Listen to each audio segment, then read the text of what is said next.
आज की इस वीडियो में प्रधानमंत्री ने एक्सपर्ट करंट अफेयर्स की नोट्स किस तरह से बनाओ, हल्ले से उड़ा दो। आज की इस वीडियो में आपको मैं करंट अफेयर्स की नोट्स के बारे में बताऊंगा और आप करंट अफेयर्स की नोट्स किस तरह से बनाओगे कि आपका परीक्षा में एग्जाम का सवाल वहां से फंसेगा और आप किसी भी करंट अफेयर्स के सवाल को हल्ले से उड़ा दोगे। 2 सेकंड के अंदर आप पूरे सवाल को सॉल्व कर सकते हो।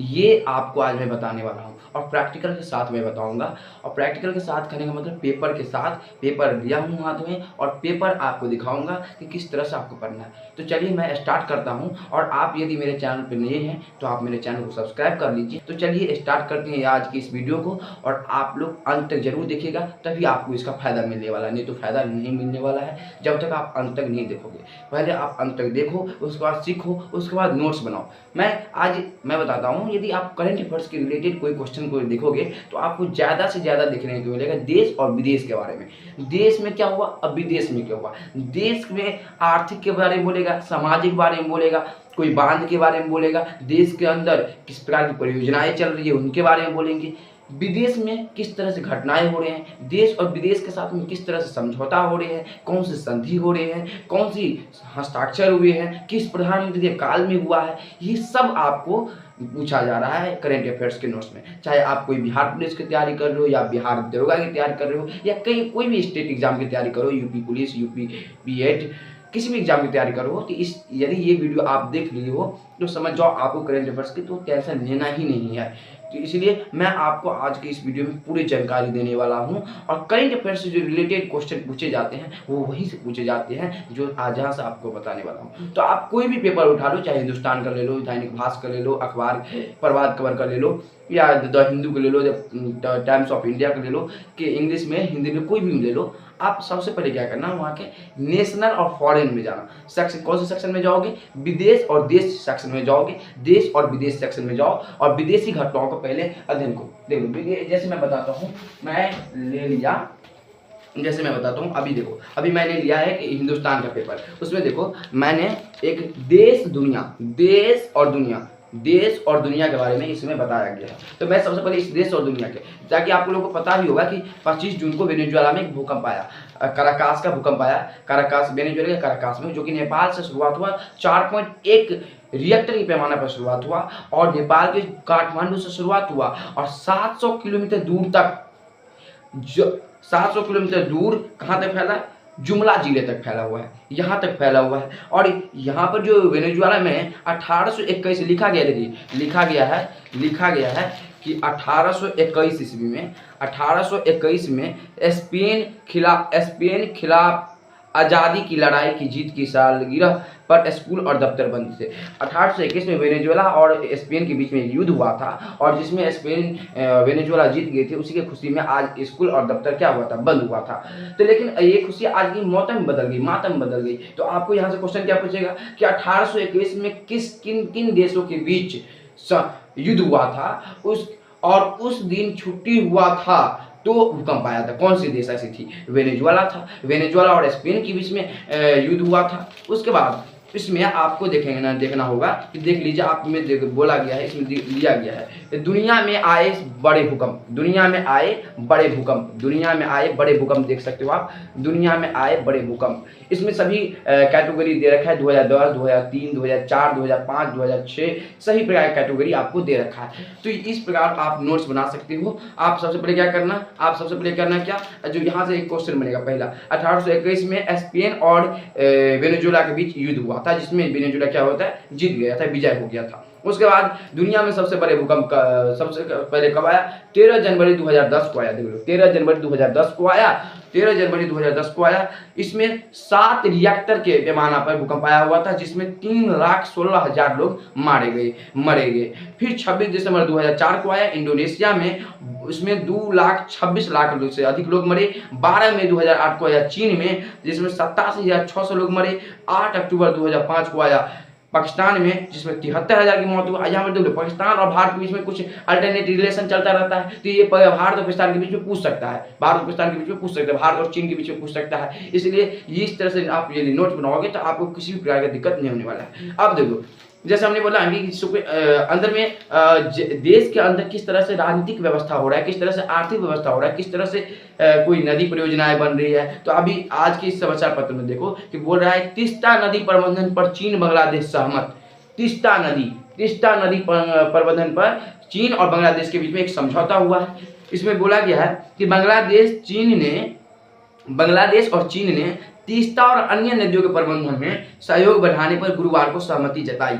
बांग्लादेशी मीडिया के अनुसार यह सहमति चीन के जल संसाधन मंत्री ली गुओयुंग की बीजिंग में मौजूद बांग्लादेश के प्रधानमंत्री तारिक रहमान से मुलाकात के दौरान बनी। आपसे यहाँ से पहले आया कि तीस्ता नदी प्रबंधन के समय बांग्लादेश के प्रधानमंत्री कौन थे।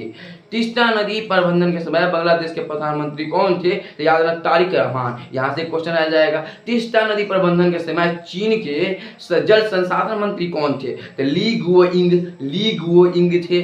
उसके बाद यहाँ से क्वेश्चन आ जाएगा। तो उसके बाद बोला गया कि रहमान ने ली गुओइंग के साथ बैठक की और बांग्लादेश में जो बाढ़ से जोखिम आता है उसको कम करना, पर्यावरण की रक्षा करना और कई मुद्दों पर चीन के साथ अपना सहायता प्रदान करना इसमें लिखा गया है। तो यहाँ से एक नोट बना सकते हो। और इसके बाद देख सकते हो यहाँ से एक बहुत ही बड़ा आया हुआ है। क्या आया हुआ है देख लो। एक आया हुआ है शांति समझौता, जो कि इस्लामाबाद एजेंसी ने कहा है। पाकिस्तान ने अब यहाँ अमेरिका और ईरान की बातचीत अगले सप्ताह हो संभव। अमेरिका और ईरान के बीच में जो अभी युद्ध चल रहा है उसके बीच में जो बातचीत होने वाला, समझौता होने वाला, ये संभव बोल रहा है। तो यहाँ से आप इसको एक नोट्स बना सकते हो, क्योंकि ये बहुत ही इंपॉर्टेंट है। अमेरिका और ईरान के बीच में काफी दिनों से युद्ध चल रहा है, जिसके फलस्वरूप इसीलिए यहाँ से आप क्या कर सकते हो, नोट बना सकते हो।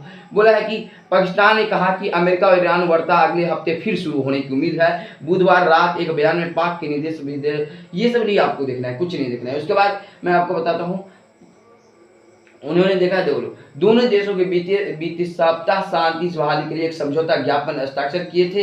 इस हफ्ते के शुरुआत में उन्होंने स्विट्जरलैंड के वर्गन स्टॉक में वार्ता की थी। इसमें 60 दिनों में अंतिम शांति समझौते की एक रोड मैप पर सहमति हुई।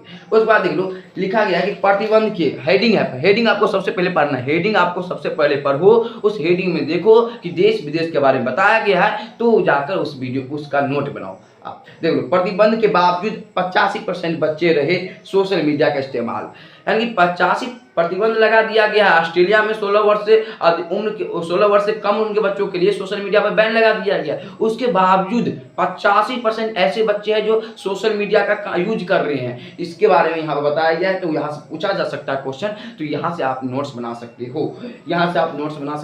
उसके बाद मैंने बता दिया कि इसके बाद देखो कि प्रधानमंत्री जी इस बार तो बीपीएससी में ने तो हद कर दी कि जो बोला कि किसने कौन से ऐसा आदमी था जो ने एक्स पर ये ट्वीट किया था, ये भी पूछ दिया। तो इसीलिए देख लो, प्रधानमंत्री जी ने एक्स पर ट्वीट किया है। क्या ट्वीट किया है? प्रधानमंत्री ने एक्स पर पोस्ट में 25 जून 1975 को लगे आपातकाल से जुड़ी यादें साझा की। उन्होंने लिखा कि आपातकाल हमारे संविधान पर सीधा हमला था। यहाँ से एक क्वेश्चन बन जाएगा, यहाँ से क्वेश्चन बनने की संभावना है। इस बार तो बीपीएससी ने पूछ दिया था एक्स पर ट्वीट करने वाला, तो एक्स पर ट्वीट करने वाला बीपीएससी ने पूछा, तो हो सकता है यहाँ से भी पूछ सकता है। उन्होंने ये भी लिखा कि संविधान हत्या दिवस सभी को उस काल की दौड़ याद दिलाता है। यह हमें लोकतंत्र, संविधान और नागरिकों के अधिकारों की रक्षा के लिए हमेशा प्रतिबद्ध रहने की प्रेरणा देता है। ये बोल दिया। उसके बाद यहाँ से आप देख सकते हो कि प्रधान बोले छात्र पढ़ेंगे इमरजेंसी का इतिहास। प्रधानमंत्री ने बोले इमरजेंसी का इतिहास पढ़ेंगे। उसके बाद उसका शिक्षा मंत्री ने भी बोले कि एनसीईआरटी जो है, national council education of research training जो है, इन्होंने क्या किया, 6ठा से लेकर 9वीं तक के